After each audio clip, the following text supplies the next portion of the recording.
Ajoke knelt as she lowered her voice and spoke. Please, sir, do not eat anything Madame gives you, not without me checking it first. She's been putting something in your food. The chief blinked, stunned. What are you saying? He asked. I have seen her, Ajoke continued. Every time she dishes your food, she adds a powder. For a long moment, Chief Ayola said nothing. Then he looked around cautiously and spoke in a low tone. Ajoke, can you prove this? She nodded slowly. Yes, sir. I have been keeping the food and the powder in my room. I have a notebook too. He exhaled sharply and looked into the horizon, the dark settling over them like a blanket of secrets. And just like that, the trap was set.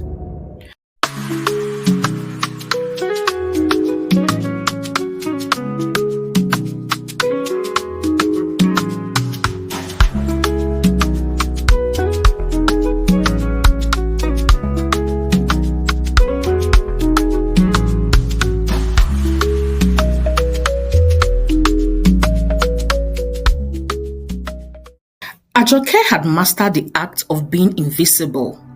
In the grand mansion, nestled in the heart of Ikoyi, Lagos, she moved like a shadow, quiet, careful, always watching. At just 24, life had taught her more than any classroom could. Orphaned at 16 and forced to leave her village in Oyo State, she had come to Lagos with nothing but a polythene bag, worn sandals, and hope. The Ayola residence was a place of marbled floors, chandeliers, and designer furniture. Chief Ayola, a billionaire businessman in the oil and gas sector, lived there with his beautiful yet icy wife, Adora, and their only son, Brian. Despite the splendor of the household, there was an air of coldness. Conversations were brief and laughter was rare. Ajoke had been working as a housemaid in the mansion for 2 years. Though paid little and treated like part of the wallpaper, she was observant. She noticed everything, from the way Adora's smile never reached her eyes to the way Chief Ayola often clutched his stomach after certain meals. She kept these observations to herself, afraid that speaking out might cost her the only job she had. Unlike other staff, Ajoke never gossiped. She kept to her duties, sweeping, cooking, cleaning, ironing clothes, and attending to errands. But over time, she began to feel a burden in her chest. A suspicion was growing, one that made her hands tremble every time she served food to Chief Ayola. Whenever Adora personally took over meal preparation, especially when she insisted on dishing the food herself, Ajoke felt a strange chill. And anytime the chief fell ill afterwards, her fear grew stronger. She started watching more closely, noting patterns, times, even the ingredients used. Ajoke was no longer just a maid.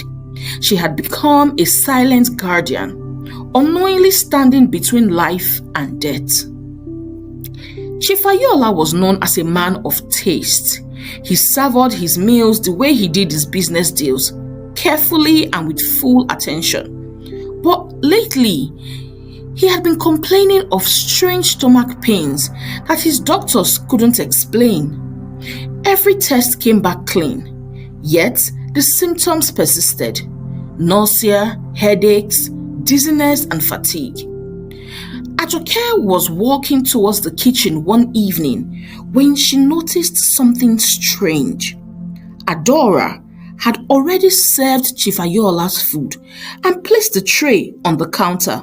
But before taking it to the dining room, she started adding a pinch of a powder-looking substance from a small brown container. She stirred quickly and wiped the spoon. Her movements rushed. When she heard footsteps, she shoved the container into a cupboard high above the fridge and called out to Ajoke to take the tray to the dining. Ajoke said nothing, but she took note. Her hands trembled as she carried the tray out. That evening, Chief Ayola had barely finished his meal before he was bent over in pain. When the family rushed to call the doctor, Ajoke returned to the kitchen, opened the cupboard, and found the brown container. It had no label, but its smell was strong and earthy.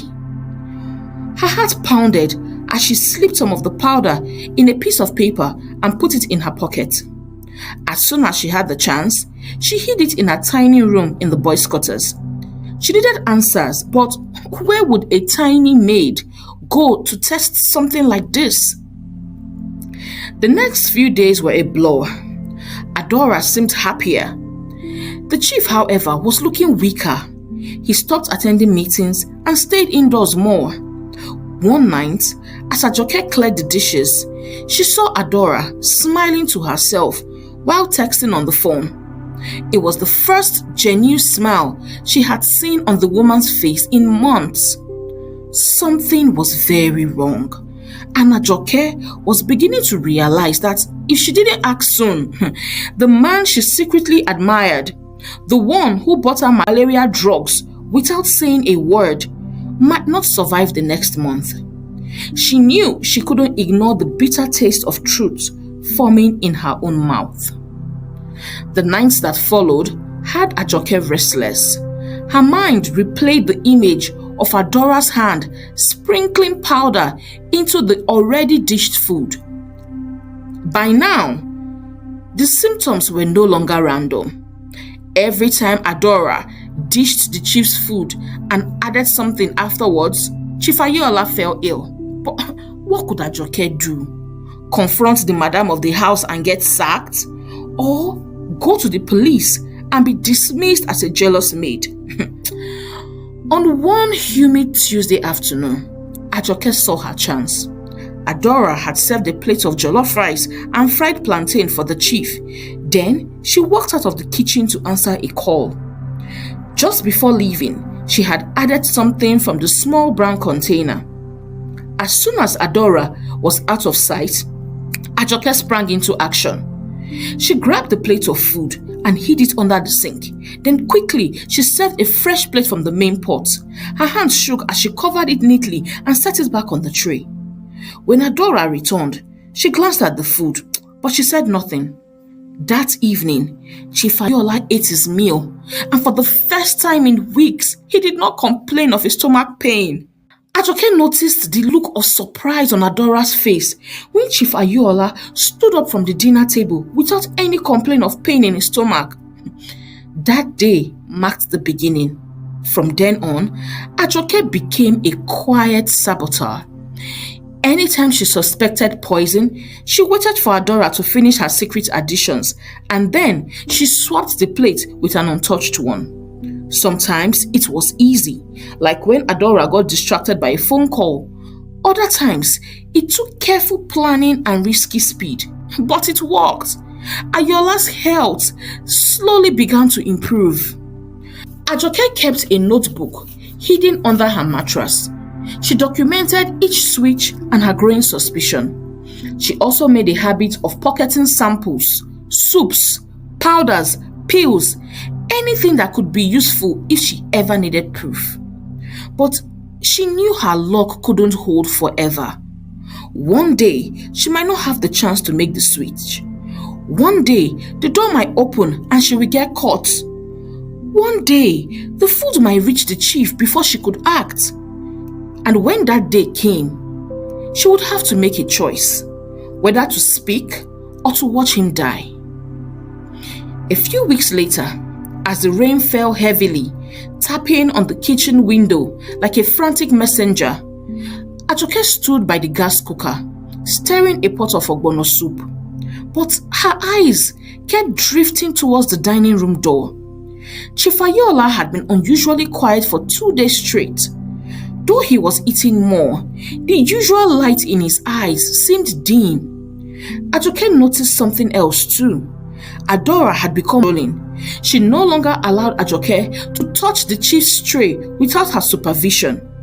Every meal came with an order, a lingering stare, and a fake smile that curled only one side of her lips. It sent shivers down Ajoke's spine. She was still deep in her thoughts when Adora suddenly appeared in the kitchen and cornered her. "You are interested in what I cook these days, aren't you?" she said with a smile that didn't reach her eyes. Ajoke swallowed hard and shook her head. "No, ma. I only follow your instructions, ma." Adora leaned in closer and said, "You better don't do more than your shadow. I don't like nosy people in my kitchen." That night, Ajoke couldn't sleep. She still had some of the powdered substance hidden in her room, but she had not found the courage to do anything with it. She thought about giving it to the police, but what evidence did she really have? A few food swabs? Her own word against Adora's? The next evening, she went at it again, her hands trembling as she swapped the served plate of rice and stew, when Adora left the kitchen to receive a phone call. She barely had time to wipe her hands when Adora returned. But this time, Adora paused at the tray for too long. She tilted her head, her eyes scanning the food like a hawk. "Did you touch this?" she asked. Ajoke's throat went dry. "No, ma. I only stood by to make sure the cover stayed on." Adora smiled again, but this time there was something dangerous in her eyes as she left without saying a word. Ajoke knew that the game had changed. That had been too close. 1 second later, one wrong move and everything would have unraveled. She came to a new resolve. If she didn't find a way to expose Adora soon, she wouldn't only be risking her job, she would be risking her own life. As she sat on the edge of her narrow bed, her hands folded tightly in her lap, the boys' quarters buzzed with generator noise, but her mind buzzed even louder. She had spent the day narrowly escaping exposure, and it had become clear that time was no longer her ally. She thought about Chief Ayola, how kind he had been in small unnoticed ways. He always greeted the staff in the mornings, and he remembered Ajoke's name when others simply called her house girl. Once, he had paid for her hospital bills without expecting anything in return. He didn't deserve this. That evening, as the sun dipped low and painted the sky in streaks of orange and purple, Ajoke stood outside the main house, clutching her apron. She made a decision, one that terrified her. She waited in the garden until she saw the chief stepping out for his usual evening walk around the compound. He looked worn, with dark circles under his eyes and a slight limp in his step, but he still nodded politely when she greeted him. "Good evening, sir," she said, voice trembling. "Ajoke, good evening," he replied, pausing. "Are you all right?" She took a deep breath. "Sir, I need to tell you something important, but you may not believe me, sir." He studied her, sensing the weight behind her words. "Go on," he said.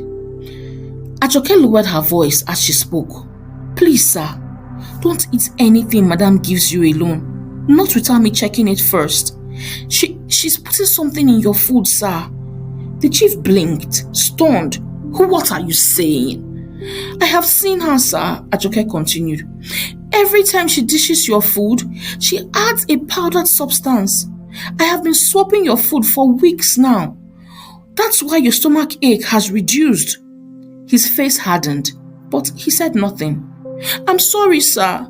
I'm sorry I didn't speak earlier. I was scared.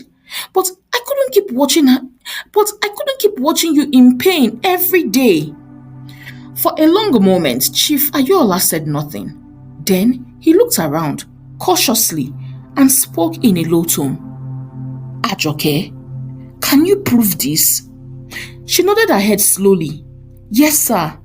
I have the food I swapped this evening in my room, as well as some of the powder.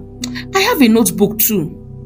He exhaled sharply and looked up to the sky, the ducks settling over them like a blanket of secrets. "If what you are saying is true, then we have to catch her red-handed," he responded. Back in his study, long after the house had gone quiet, Chief Ayola could not stop pacing. The ticking of the grandfather clock was the only sound filling the large, dimly lit room. He was a man who had built an empire through calculated decisions and intuition, but nothing had prepared him for this. His wife of 17 years, the mother of his only son, his only child, trying to poison him? Agreed. The last couple of years had put a strain on their marriage. He had focused all his energy on building his empire and had neglected her, but he more than made up for that. He gave her everything money could buy, unlimited access to money, or so he thought. Glancing at the items laid out on his mahogany desk, the brown powder in a Ziploc bag, Ajoke's worn notebook filled with neat handwritten notes, and portions of leftover mails she had swapped that day, he couldn't believe what was now looking like a harsh reality. Earlier that evening, after Ajoke's confession, he had quietly followed her to the boys' quarters.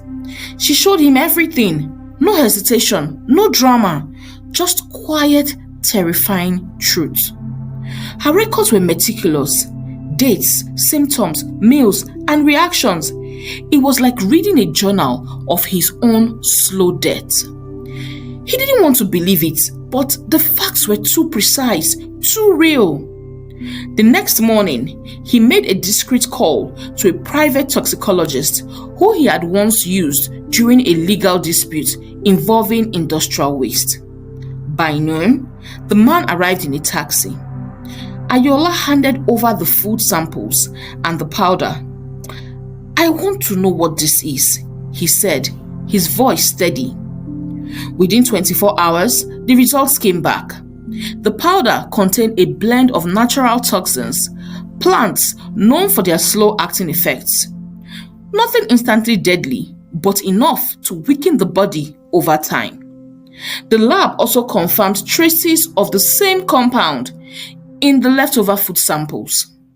Ayola sat alone in his study. After reading the report, his hands trembled, not from fear, but from rage. His wife had looked at him in the eyes every day, kissed his cheek, pretended. But now, he wasn't just a victim. He was a man on a mission. In business, Ayola was not a man who acted on impulse. He was a man known for his calculated moves and ability to strike with precision. Now, the same skills would be used against the woman he once trusted with his life. He summoned Ajoke to his study the next evening. She stood nervously at the doorway, hands folded, waiting, not sure what would happen next. Ayola gestured for her to sit. "I believe you, Ajoke," he said, his tone calm but cold. "And I plan to uncover this beyond any reasonable doubt. I want to catch her red-handed." Ajoke looked up, surprised. "How, sir?" "We will install cameras," Ayola continued. "Hidden ones, small enough to go unnoticed in the kitchen and the dining area. I have a contact who can bring them in discreetly. You will help me position them." Ajoke nodded slowly. The thought made her nervous. What if Adora discovered the cameras? But this was their only chance to get undeniable proof. By the next morning, 2 discreet micro cameras arrived, hidden inside what looked like small air fresheners. Ayola handed them over to Ajoke in a brown paper bag. "Place this on the counter shelf above the pantry door. The other should go near the spice rack. Make sure they are able to see the prep table." That afternoon, while Adora was out for her salon appointment, Ajoke got to work. Her hands shook, but she installed the camera just as instructed. Everything had to be perfect. One wrong angle and all would be lost. When Adora returned, she walked into the kitchen like a queen inspecting her palace. She glanced at Ajoke but said nothing. That evening, she cooked again. Palm oil stew with goat meat. As usual, she dished the food and added a pinch of powder from a new container, unaware that her every move was now being recorded. In his study, Chief Ayola watched the life field silently, rage simmering behind his eyes. There was no doubt left. War had begun in silence and on camera. The next morning was quiet in the Ayola household. The house staff moved with forced politeness, and Ajoke kept her head down. Only Chief Ayola knew the true weight of the silence, for he had spent the night rewatching the footage. He had seen Adora open the cupboard above the fridge, retrieve a different container, this one white with green cap, and mix a small amount into his stew. Her face was calm, even gentle. If someone else had seen the footage with no context, they might think she was adding extra seasoning. But now, Ayola knew better. There was smoothness to Adora's wickedness, a practiced grace. She was not clumsy or rash. She moved like a snake in silk.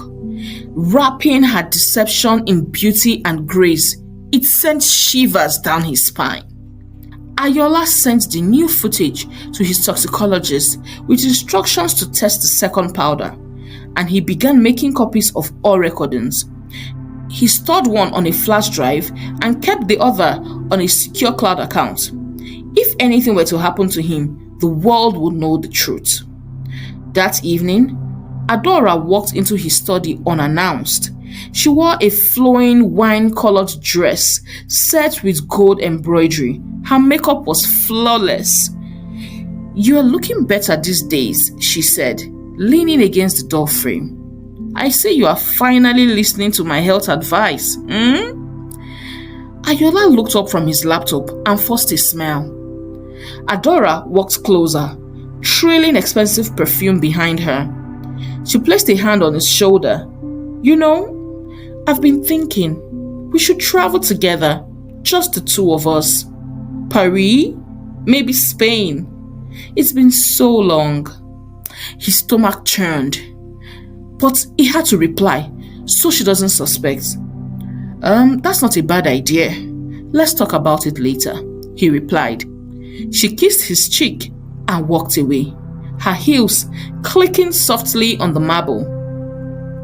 As the door closed, Ayola clenched his fist. He had just stared the devil in the eye, and it had smiled back at him. It was clear that gathering evidence wasn't enough. He needed something irrefutable, something that could hold up not just in private, but in court, in public, in every possible arena where Adora might try to twist the truth. He called Ajoke to his study once more, this time with a new instruction. "We will let her serve me, and you will swap the food, but this time I will pretend to be ill after eating it." If you have enjoyed the story so far, do not forget to give us a like, drop a comment, share, and subscribe to this channel as we await the concluding part of this story. Thanks for watching.